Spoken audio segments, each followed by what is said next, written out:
গঙ্গায় স্নান করতে নেমে তলিয়ে যাওয়া যুবকের খোঁজে নামল দুর্যোগ মোকাবিলা দপ্তরের ডুবুরি। নদিয়ার নবদ্বীপ ব্লকের স্বরূপগঞ্জ ঘাটে গঙ্গায় স্নান করতে নেমে তলিয়ে গেল যুবক। তলিয়ে যাওয়া যুবকের খোঁজে শুক্রবার প্রথমে ডুবুরি, এরপর স্পিডবোট নিয়ে ভাগীরথী নদীতে তল্লাশি অভিযানে নামল দুর্যোগ মোকাবিলা দপ্তরের কর্মীরা।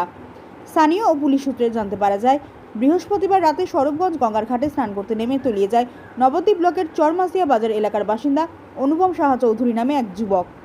শুক্রবার তলিয়ে যাওয়া যুবকের খোঁজে প্রথমে নামানো হয় ডুবুরি। প্রায় 2 ঘন্টা খোঁজ চালিয়েও কোনো রকম সন্ধান না পাওয়ায় স্পিডবোট নামিয়ে ভাগীরথী নদীর বিস্তীর্ণ এলাকায় খোঁজ চালাতে নামে দুর্যোগ মোকাবিলা দপ্তরের কর্মীরা। সামগ্রিক ঘটনায় এলাকায় ছড়িয়ে পড়ে ব্যাপক চাঞ্চল্য। এখনও চলছে তল্লাশি অভিযান।